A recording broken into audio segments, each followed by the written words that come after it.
Okay guys, so welcome to Module 2 of the IELTS grammar course, and today we're going to get into simple and complex sentences.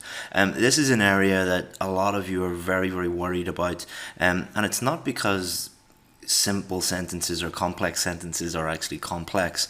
It's a lot to do with a lot of misinformation out there and not really understanding what these things are, and B, not understanding how to make complex sentences and how it's not very complex at all. So the goal of this module is, by the end of this module, and when you do the practice activities and all of those different things, that you will have a very clear picture about what you need to do and how to do it. Okay, so what will we do in this lesson? What is a simple sentence? What is a complex sentence? What do examiners want? Very important.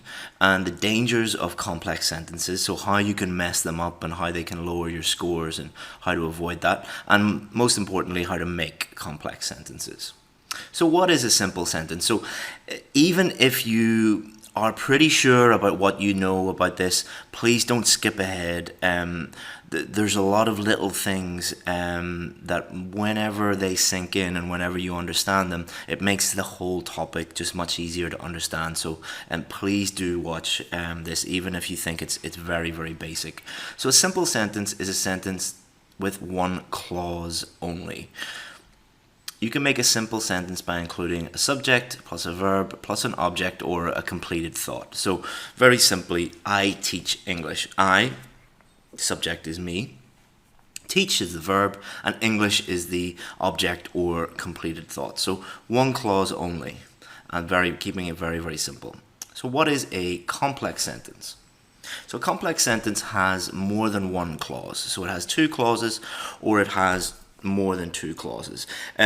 You'll find online that there's a little bit of debate about if it's a two clauses, that means that it's a compound sentence rather than a complex sentence. Number one, try and avoid as much terminology and as much of debates online about different things as possible, because it just leads to confusion. And number two, we are not going to get into the differences between, simple, compound, and complex sentences, because for the purposes of the IELTS test, what the examiners will be looking for is complex sentence, two or more clauses. So that's what we're going to use for the purposes of this. So one clause is a main or an independent clause. So as mentioned already, one of the most confusing things about grammar and confusing things about this area is just the terminology, just what they call things. So if it's just one clause, it is going to be called the main clause or independent clause. When I say main clause, or if you see main clause, or if you see independent clause, that means it's the same thing. All right, so main clause, independent clause, they're the same thing, just different names. And a good way to think about main clauses is they express a complete thought if you take away the other clause. So the main clause, if you deleted the other clause or if you covered it up, that main clause would make sense. It would express a complete thought. The other clause or clauses are subordinate or dependent. So you have the main clause and then you have the subordinate clause. Or you have an independent clause and then you have a dependent clause. It's called the independent clause because it can act independently. It doesn't need anything else to make sense. It's called the dependent clause because it depends on the other clause for meaning. If you take it away, it doesn't make any sense. Let's look at an example. So I am a teacher. So I am a teacher is the main independent clause. If I just said to you, I am a teacher, if you'd never met me before and I just said to you, I am a teacher, that would make total sense to you. You would understand exactly what I said to you. If I said to you, I'd never met you before, and I walked up to you and all I said was, who specializes in teaching IELTS? You'd be like, what? So let's think about this let's just reiterate this and show it to you in a little bit more detail. So if I just said to you, I am a teacher, so I deleted who specializes in teaching IELTS, I only used the main or independent clause, that would make sense to you. It expresses a complete thought that actually makes sense. But if I deleted I am a teacher and I just walked up to you and I said, hello, who specializes in teaching IELTS? It doesn't make any sense. It's not a complete thought. It is dependent on the independent clause or the main clause in order to make sense. So hopefully that removes doubt about like what is a main clause, what is a dependent clause, what is an independent clause, what is a subordinate clause. So subordinate, dependent mean exactly the same thing. Main, independent mean exactly the same thing. Main clause expresses a whole thought. Other clauses, the subordinate, dependent, they don't express a whole thought and they depend on the other clause. So hopefully that makes sense to you. So why are complex sentences so complex? Most students see the word complex and think it means a long sentence, a complicated sentence, a sophisticated sentence, an academic sentence, a high-level sentence. So this really comes from these very poor IELTS teachers that just take a look at the official marking criteria, look at the word complex, and don't really think about what it actually means. If you look at the sentence, I am a teacher who specializes in teaching IELTS, it's none of those things. It's not a long sentence. It's not a complicated sentence. It's not a sophisticated or academic sentence. And I don't even know what high level means, but a lot of students talk about high level sentences. But I am a teacher who specializes in teaching IELTS is a complex sentence. Why is it a complex sentence? Because it has an independent clause and a dependent clause. It has more than one clause, and that's what a complex sentence is. So please, if you only understand one thing from this whole lesson, complex does not mean complex. Complex just means more than one clause. It's the silly English language, things meaning one thing and then being something else. I know it's a silly language sometimes, but complex does not mean complex, especially for the purposes of IELTS writing. So what do examiners want? So they don't want high level, they don't want complicated, they don't want sophisticated. What do they want? So let's look at what the actual official marking criteria says. So Band 5 attempts complex sentences, but these tend to be less accurate than simple sentences. So even a Band 5 answer they've made an attempt at complex sentences, but it's very clear that when they try to go from simple to more complex, multiple clauses, they're making some mistakes. Now, most of you don't have to worry about Band 5 in grammar, but you need to be aware of what some of the things that they will be looking at. Band 6 uses a mix of simple and complex sentence forms. Now, you'll notice that's all they say about simple and complex sentences for Band 6. You just use them, all right? So what they're actually saying is you have attempted to use them, but in order to get a 7 or above, you have to produce frequent error-free sentences. So 7 or above in terms of complexity, in terms of complex sentence, means that you use complex sentences, and it also means that you can write complex sentences accurately. All right, so Band 7, 8, or 9, they use complex sentences and they can write complex sentences accurately. Not all accurately, so you'll notice here produces frequent error-free sentences. It does not say every single sentence that is complex is 100% accurate. It doesn't say that. It doesn't require that. If it required that, nobody would get a 7 or above, or very, very, very, very few people. If you want a 7 or above, you should attempt to use complex sentences and you should demonstrate that you can do so successfully. It does not mean that every single sentence needs to be complex. It does not mean that every single sentence needs to be complex. Now, if you are at a Band 7 or above, just naturally, the way that you write, most of your sentences will have multiple clauses in them, will have more than one clause.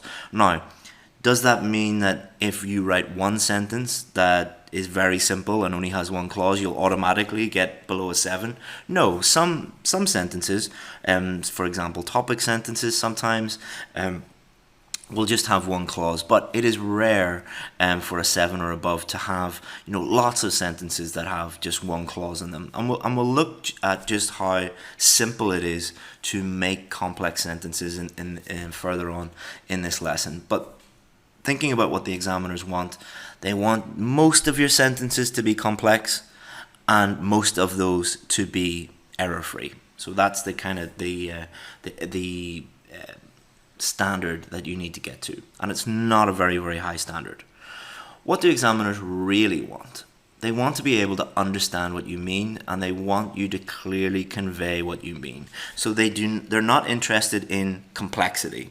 What they're interested in is, you would not believe how nice it is when you're marking someone's essay and you can just look at it one time and understand everything in it. That is your goal. Your goal is not to increase complexity. Your goal is to increase clarity. Complex sentences are simply a tool that allow you to convey complex ideas. And I've put those complex ideas in quotation marks because complex ideas are not, again, this is silly, I know it's confusing, they're not that complex, and we'll look at that in a bit more detail.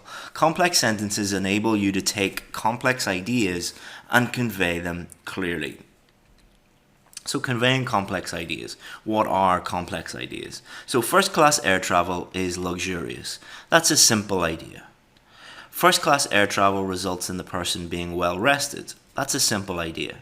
First class air travel is very expensive. That's a simple idea.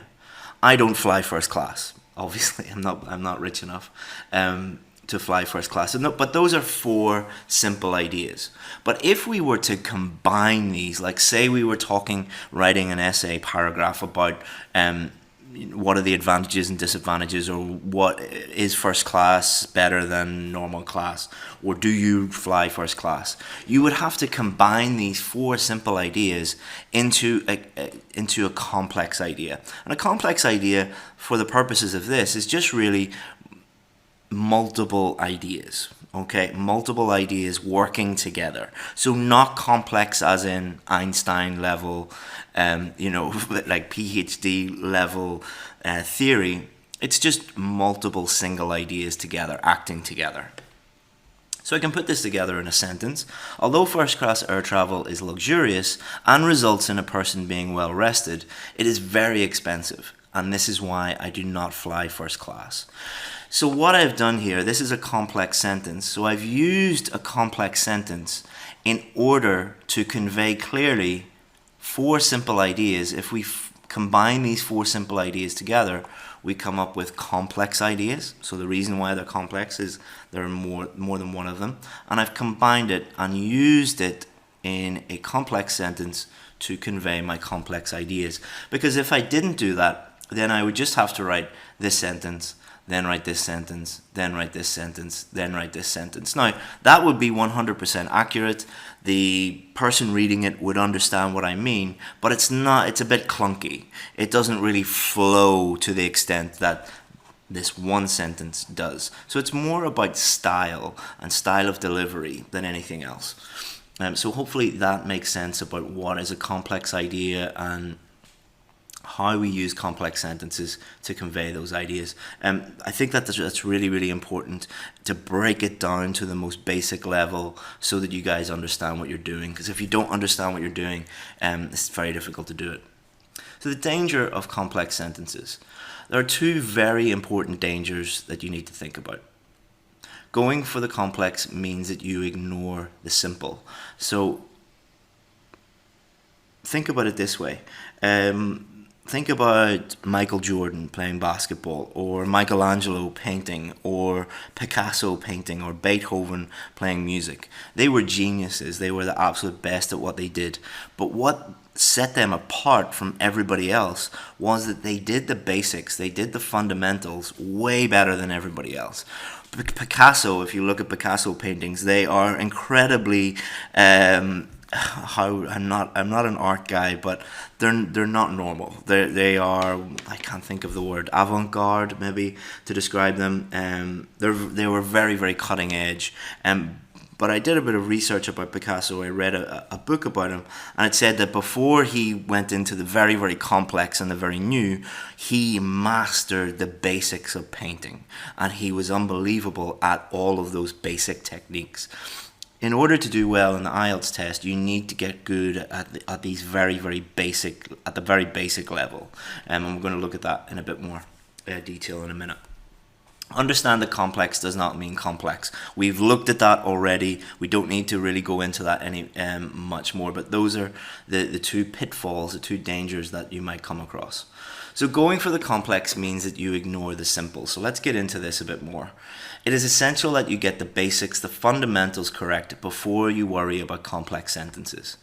You could write 3 or 4 very sophisticated sentences, but if you then make simple mistakes in other sentences, you are showing that your grammar is not very advanced. So you could get lucky with one sentence, but if you're making basic mistakes in all the other sentences, the examiner is not going to look at your writing and say, well, here's one band 9 sentence, let's give them a band 9. No, they're going to look at all of the other sentences and say, okay, she made or he made some very basic mistakes in all of these other sentences. It's probably a band 5 or a band 6. For example, getting simple things like articles, tenses, or verb-subject agreement correct are just as important as the more complex stuff. So it is important that we're producing complex sentences, but it's even more important that you're getting the basics right, that you're getting your articles right, that you're getting your tenses right, that you're getting your verb-subject agreement right. So I'm going to show you in this lesson like how easy it is to make a complex sentence, but please do not think that if you make lots of complex sentences, you're going to get a high score. It is just a part of getting a high score. Even more important than that is accuracy and getting the basics correct. And obviously in this course we're going to be looking at how to get your articles correct, how to get your tenses correct, how to get your verb-subject agreement correct, all of those things. So you do not get high marks for writing very long sentences. So it's not about length. You do not get high marks for writing sentences with lots of clauses. It's not like, a 9-clause sentence gets more marks than a 2-clause sentence. It's not really what they're looking for. What they're looking for is just that you've demonstrated the ability to write complex sentences. You get high marks for writing clear sentences without any errors. And complex sentences are important, but remember what they actually are. So sorry for maybe a bit of repetition here, but I really want to hammer this home, because when I have discussed this with students in the past, when I've just touched on it, they haven't really got it. And they come back and they're making the same mistakes. So sorry if I'm repeating myself and I'm really hammering home this point, but I really want to hammer it home so that you can, get the scores that you need and never have to worry about this stuff again. That's my dream is that you will never hear from me again, and you'll never have to worry about any of this again. So how do I make a complex sentence? As mentioned before, complex sentences have a main or an independent clause and a dependent clause or clauses.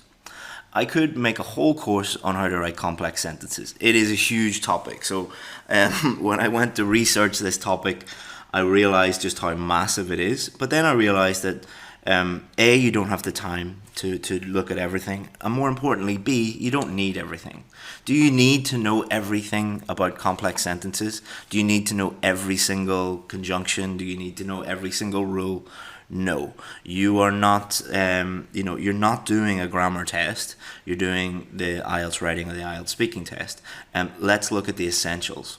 So I asked myself, how can I make this as simple as possible for you? So it took me a long time, but I figured out, what are the absolute essentials, the absolute fundamentals that we need to work on. So that's what we're going to work on. So simplifying the complex. This is what I'm good at. This is what I'm known for. And what I've done is applied my technique of simplifying the complex to complex sentences. Another way to think about this is that complex sentences have multiple ideas in them. All right, so think about the main clause or the independent clause as one idea, and then the other clause, the dependent clause, as having another idea. And that makes it just simpler and easier to understand. If we get very technical and look at all the terminology and learn all the rules, we will be here for the next year. Let's take our ideas and simply put them together. Think of your paragraph as pieces of wood. Each piece of wood is going to help you build your paragraph, just in the same way that if you were building a fence or you're building a cabin. How will you join them together? So you have your pieces of wood. Imagine you're building a fence. How are you going to join those pieces of wood? Each piece of wood is an idea. Your fence, think of it as a whole paragraph or a whole essay. What are you going to need to join them together? Conjunctions. So think about conjunctions as a nail that you hammer into a piece of wood to join pieces of woods together. Piece of woods. There's a plural noun mistake for you, just showing that everybody makes mistakes. Pieces of wood. So each piece of wood is an idea. The whole fence is a paragraph or an essay, and the conjunctions are the nails that you're going to use to join the pieces of wood together. So think of it about this course or yourself as the hammer, hammering together all of those ideas using the nails, and the nails are conjunctions. So what are conjunctions? Simply put, they're words that connect ideas together. Take your ideas, put them together using conjunctions. So why is online shopping so popular? So let's look at an example. So it is cheap. Online shops have lower costs. They pass savings to customers. Customers save money. So 4 ideas, 4 simple ideas. And we need to think of each of these as a piece of wood. We need to put these 4 ideas together in 1 or 2 sentences. Saving money means they can spend money on other things. All right, so 5 ideas. Okay, so what I've done is I've taken those 5 ideas and I put them into simple sentences. So online shopping is popular because it is cheap. Online shops have lower costs. They pass savings to customers. Customers save money. Saving money means they can spend money on other things. So all accurate, but we need to make this a little bit more complex. So if all you did in the test was write very simple sentences like these ones, the examiner is going to look at it and say, your grammar is pretty good, it's very, very accurate, but in order to be getting a 7 or above, I'd like you to make your sentences a little bit more complex. That's what the examiner would be thinking. So here's what we've done. Online shopping is popular because it is cheap.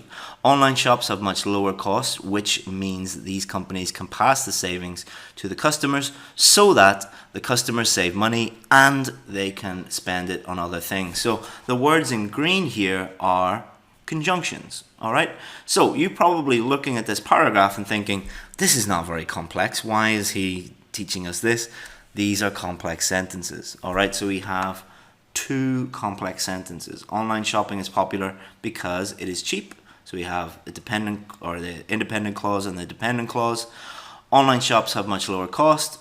Conjunction, which means these companies can pass the savings to the customers so that we're showing a result that the customers save money, and addition, they can spend it on other things. So think of these 4 green bits here as the nails and the black bits as pieces of wood, and we have constructed a nice paragraph here. Obviously our paragraphs, task 2 paragraphs, would be longer than this, but it's just for demonstration purposes only. So let's look at some common conjunctions. So on the left hand column here, we have the type. So we have time, place, reason, contrast, condition, purpose, result. So to show time, we can since, when, while, place, in the same place as, where, wherever, reason, as, because, that, contrast, although, despite the fact that, whereas, condition, given that, if, unless, purpose, in order that, so that, in order to, and result, so that, as a result. Is this an exhaustive list? Is this every single conjunction in the world? No. What I have done for you is I've looked at the most common types of conjunctions used, and I've looked at the most common conjunctions found in sample essays. But there's others that you could use. Do not think that you can't use other conjunctions, but these are just some common ones. So let's look at some example sentences. She celebrated as soon as she saw her IELTS result. Place, she went into the room where the examiner was waiting for her. You should learn grammar because it's important. She got a high IELTS score, although she didn't study. I won't go out later if I'm tired. The students studied hard so that they would get a high score. He studied very hard, so he got a high score. So these are just some example sentences, and the bits in red are the conjunctions, showing you how I've made very simple ideas and made complex sentences with them. And you're probably looking at these going, oh, these are complex sentences? Why was I writing very, very long, complicated things? Hopefully the penny is dropping. Hope the penny is dropping is an idiom. You can look that one up. Things are starting to click into place, and you realize that complex sentences are not very complex and they're easy to make. So here's a sample answer. So here's a sample paragraph from a task 2 sample essay. Also, just going back, some of this kind of stuff, they might be going over your head a little bit, and there's a lot of information. Feel free to pause the video and think about these, or write them down in your notebook. You should be making notes anyway, or think about these sentences, and then things will become much easier. There's a lot of information to be taking in. So the worst thing you can do, and a lot of you do this, is just like, oh my god, I don't understand anything. It's all too much. Just slow down. Take your time and you'll be okay. So let's look at this sample answer. So what I've done is I put the conjunctions in, and then the type of conjunction that it is, making complex sentences here. So there are many ways in which people put their health at risk because they are afraid of altering their lifestyle. So we're showing the reason here, and we're using because as a conjunction. Some people eat the same unhealthy diet every day so that they are not used to other healthier alternatives, resulting in them sticking to the same processed fatty foods. For example, many people living in big cities eat fast food regularly because they only have access to fast food restaurants where they can only purchase junk food. Although many people are aware of the consequences, obesity-related diseases like stroke and diabetes are still the major causes of death in developed countries. Now, again, you could look at this and say, well, there's no really long sentences. And most sentences are pretty short. Complex doesn't mean long. And you could look at this and go, it's pretty straightforward. I can understand everything. Complex doesn't mean complicated. So what the purpose of this is to just show you how simple it is to make complex sentences using conjunctions. Instead of thinking about all the complicated terminology, just think, okay, I've got this idea. I want to express this idea. How can I do that simply? Put in your conjunction and you should be fine. The most important thing is not to think, how can I make lots of complex sentences? So when you are writing, if you go into the writing test with a grammar first attitude, by grammar first attitude, I mean all you're thinking about is grammar. It's the same as having a vocabulary first attitude. You will fail because you're only thinking about that. Think first of how can I clearly answer the question, and then think about grammar second. If you thought, how can I just clearly answer the question, and you write a paragraph, you'll be amazed at how many complex sentences you already have, and then you don't have to worry about it so much. However, many of you just need help making sure that these complex sentences are accurate. So are you already making complex sentences? Go and look at your writing samples. Go and look at, especially if I've given you a correction before, look at some of your accurate sentences, or sentences that were 90% accurate. Look for ideas, look for dependent clauses, look for independent clauses, look for conjunctions especially, and you will be amazed at how many complex sentences you are already making. There's a very high likelihood that you are already producing accurate, complex sentences. Don't try and push it too far, all right? If you learn anything from this, is the bar is much lower than you think. So what have you learned in this lesson? The most important thing is that you're aware of what simple and complex actually means. It is more important to get simple sentences correct than it is to try and write lots of long sentences. And try and think about sentences with more than one clause while you're doing the rest of this course. They will become much easier to produce. Alright, so we're going to be looking at lots of different things in this course, and the reason why I started off with simple and complex sentences is you will be seeing lots more complex sentences as we go through this course and as we look at many different things. So it's just something to be aware of and think about while you are going through the course. So the next lesson, we're going to look at articles. Please do the practice activities at the end of this lesson, and that will help consolidate your learning and help you out. So next lesson, we're going to look at articles. Hope that you find this lesson useful, you find it enjoyable. Obviously, you do not have to understand absolutely everything first time. Some of you will maybe go through the course and watch each module one time and then maybe go through some things again. Some of you will watch each module 2 times. Do whatever you think suits you. The most important thing you do is just don't turn off the video and forget about it and not do anything about it. Think about what you need to do in order to fully understand this, and I would definitely urge you to go and look at your writing and think about how you are or are not making accurate complex sentences already. Thank you very much, guys. See you again in the next module.